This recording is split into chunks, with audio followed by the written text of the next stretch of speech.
नमो नारायणाय नमः। जय श्री हरि। प्रिय श्रोतागण, आप सभी को योगिनी एकादशी की हार्दिक शुभकामनाएं। आप सभी पर भगवान लक्ष्मी नारायण की कृपा सदा सर्वदा बनी रहे। आज सुनेंगे योगिनी एकादशी संपूर्ण व्रत कथा और माता तुलसी की कथा। इस कथा को अंत तक अवश्य सुनिएगा और इस वीडियो को लाइक करके कमेंट बॉक्स में लक्ष्मी नारायण की जय अवश्य लिखें। योगिनी एकादशी आषाढ़ मास की कृष्ण पक्ष की एकादशी तिथि को योगिनी एकादशी का व्रत रखा जाता है। इस दिन पूरे नियम पूर्वक एकादशी का व्रत रखकर भगवान विष्णु और माता लक्ष्मी की विधि विधान से पूजा आराधना की जाती है और व्रत अनुष्ठान किया जाता है। इसके साथ ही व्रत कथा का पाठ किया जाता है, क्योंकि कथा के बिना व्रत अधूरा माना जाता है। तो आइए आज पूरी श्रद्धा और भक्ति के साथ सुनते हैं योगिनी एकादशी व्रत कथा। कथा शुरू करने से पहले इस वीडियो को लाइक करके कमेंट बॉक्स में लक्ष्मी नारायण की जय अवश्य लिखें। चलिए कथा प्रारंभ करते हैं। द्वापर युग की बात है। एक बार महाराज युधिष्ठिर ने भगवान श्री कृष्ण से कहा, हे माधव, मैंने ज्येष्ठ मास के शुक्ल पक्ष के निर्जला एकादशी व्रत की कथा सुनी। अब आप कृपा करके आषाढ़ मास के कृष्ण पक्ष की एकादशी की कथा सुनाइए। इस एकादशी का क्या नाम है तथा महत्व क्या है, सो आप मुझे विस्तार पूर्वक बताएं। भगवान श्री कृष्ण ने कहा, हे पांडु पुत्र, आषाढ़ मास की कृष्ण पक्ष की एकादशी का नाम योगिनी एकादशी है। इसके व्रत से सभी पाप नष्ट हो जाते हैं। यह व्रत इस लोक में भोग कर तथा परलोक में मुक्ति देने वाला है। हे धर्मराज, यह एकादशी तीनों लोकों में प्रसिद्ध है। इसके व्रत से सभी पाप नष्ट हो जाते हैं। तुम्हें मैं पुराण में कही हुई कथा सुनाता हूँ, ध्यानपूर्वक श्रवण करो। कुबेर नाम का एक राजा अलकापुरी नामक नगरी में राज्य करता था। वह भगवान शिव का परम भक्त था। उसका हेममाली नामक एक यक्ष सेवक था, जो पूजा के लिए फूल लाया करता था। हेममाली की विशालक्षी नामक अति सुंदर स्त्री थी। एक दिन वह मानसरोवर पर पुष्प लेने आया, किंतु काम सख्त होने के कारण पुष्पों को लेकर अपनी स्त्री के साथ रमण करने लगा। इस भोग विलास में दोपहर हो गई। हेममाली की राह देखते देखते जब राजा कुबेर को दोपहर हो गई, तो उसने क्रोधपूर्वक अपने सेवक को आज्ञा दी कि तुम जाकर पता लगाओ कि हेममाली अभी तक पुष्प लेकर क्यों नहीं आया। जब सेवक ने उसका पता लगाया तो राजा के पास जाकर कहा, हे राजन, वह हेममाली अपनी स्त्री के साथ रमण कर रहा है। इस बात को सुनकर राजा कुबेर ने हेममाली को बुलाने की आज्ञा दी। डर से कांपता हुआ हेममाली राजा के सामने उपस्थित हुआ। उसे देखकर कुबेर को अत्यंत क्रोध आया और उसके होठ फड़फड़ाने लगे। राजा ने कहा, अरे अधर्मी, तूने मेरे पूजनीय देवों के देव भगवान शिव का अपमान किया है। मैं तुझे श्राप देता हूँ कि तू स्त्री के वियोग से तड़पते हुए मृत्यु लोक में जाकर कोढ़ी का जीवन व्यतीत करे। कुबेर के श्राप से वह तत्क्षण स्वर्ग से पृथ्वी पर आ गिरा और कोढ़ी हो गया। उसकी स्त्री भी उससे बिछड़ गई। मृत्यु लोक में आकर उसने अनेक भयंकर कष्ट भोगे, किंतु शिव की कृपा से उसकी बुद्धि मलिन नहीं हुई। उसे पूर्व जन्म की भी सुध रही। अनेक कष्टों को भोगता हुआ तथा अपने पूर्व जन्म की कुकर्मों को याद करता हुआ वह हिमालय पर्वत की तरफ चल पड़ा। चलते चलते वह मार्कंडेय ऋषि के आश्रम जा पहुंचा। वह ऋषि अत्यंत वृद्ध तपस्वी थे।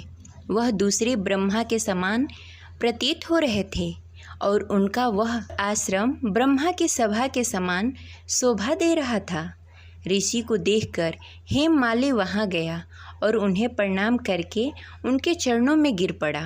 हेममाली को देखकर मार्कंडेय ऋषि ने कहा, तूने कौन से निकृष्ट कर्म किए हैं जिससे तू कोढ़ी हो गया और भयानक कष्ट भोग रहा है।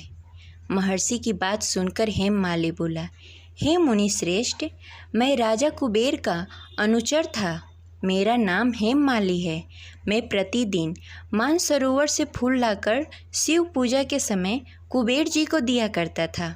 एक दिन पत्नी सहवासन के सुख में फंस जाने के कारण मुझे समय का ज्ञान ही नहीं रहा और दोपहर तक पुष्प न पहुंचा सका। तब उन्होंने मुझे श्राप दे दिया। कहा, तू अपनी स्त्री का वियोग और मृत्युलोक में जाकर कोढ़ी बनकर दुख भोग। इस कारण मैं कोढ़ी हो गया तथा पृथ्वी पर आकर भयंकर कष्ट भोग रहा हूँ। अतः कृपा करके आप कोई ऐसा उपाय बताएं जिससे मेरी मुक्ति हो जाए। मार्कंडेय ऋषि ने कहा, हे हेममाली, तूने मेरे समक्ष सत्य वचन कहे हैं, इसलिए मैं तेरे उद्धार के लिए एक व्रत बताता हूँ। यदि तू आषाढ़ मास की कृष्ण पक्ष की योगिनी एकादशी विधि विधान पूर्वक व्रत रखेगा तो तेरे सारे पाप नष्ट हो जाएंगे।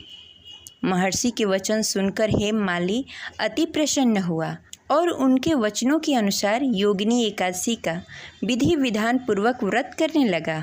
इस व्रत के प्रभाव से हेममाली अपने पुराने स्वरूप में आ गया और अपनी स्त्री के साथ सुखपूर्वक रहने लगा। भगवान श्री कृष्ण ने कहा, हे राजन, इस योगिनी एकादशी का कथा का फल 88,000 ब्राह्मणों को भोजन कराने के बराबर है। इस व्रत के प्रभाव से सभी पाप नष्ट हो जाते हैं और अंत में मोक्ष प्राप्त करके प्राणी स्वर्ग का अधिकारी बनता है। इस प्रकार यह कथा संपन्न हुई। तो प्रेम से बोलिए लक्ष्मी नारायण की जय। अब चलिए सुनते हैं माता तुलसी की कथा। एक परिवार में ननद और भाभी रहा करती थी। ननद अभी कुंवारी थी। वह तुलसी जी की बड़ी सेवा किया करती थी, पर भाभी को यह सब फूटी आंखों नहीं सुहाता था। कभी कभी तो वह गुस्से में कहती कि जब तेरा विवाह होगा तो तुलसी ही खाने को दूंगी और तुलसी ही तेरे दहेज में दूंगी। कुछ समय बीतने के बाद जब ननद की शादी हो रही थी तब उसकी भाभी ने बारातियों के सामने तुलसी का गमला फोड़कर रख दिया। भगवान की कृपा से वह गमला स्वादिष्ट व्यंजनों में बदल गया। गहनों के बदले भाभी ने ननद को तुलसी की मंजरी पहना दी तो वह सोने के आभूषण बन गए। वस्त्रों के स्थान पे तुलसी के चौतरे पे रखा हुआ कलावा उसे पहना दिया। वह रेशमी वस्त्रों में बदल गए।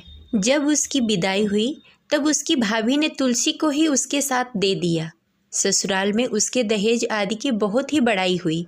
इस पर भाभी को बड़ा ही आश्चर्य हुआ और तुलसी जी की पूजा का महत्व उसको समझ में आ गया। भाभी की एक लड़की थी। वह अपनी लड़की से कहती कि तू भी तुलसी की सेवा किया कर, तुझे भी बुआ की तरह फल मिलेगा। पर लड़की का मन तुलसी की सेवा करने में नहीं लगता था।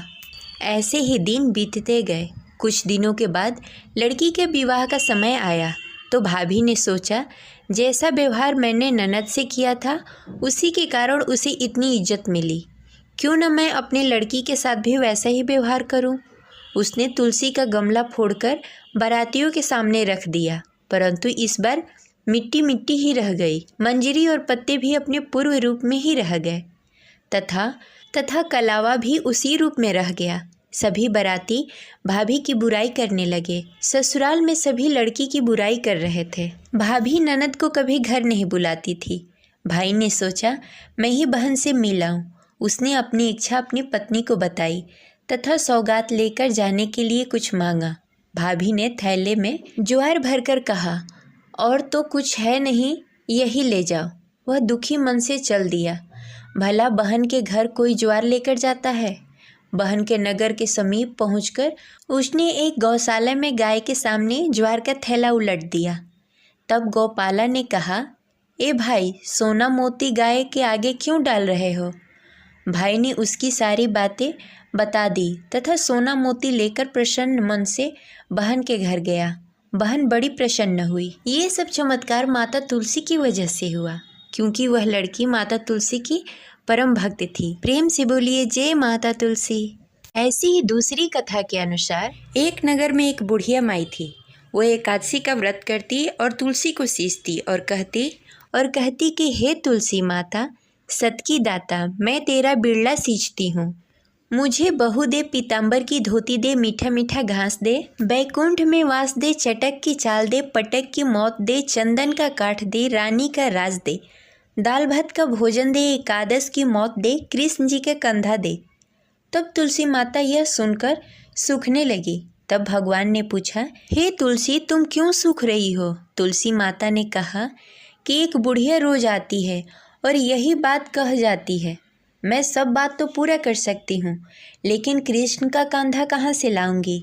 तब भगवान बोले, जब बुढ़िया माई मरेगी तो मैं अपने आप कंधा दे आऊँगा, तुम बुढ़िया माई से कह देना। जब बुढ़िया माई मर गई सब लोग आ गए। जब माई को ले जाने को हुआ तब वह किसी से उठ ही नहीं रही थी। तब भगवान 12 बरस के एक लड़के के रूप धारण करके आए।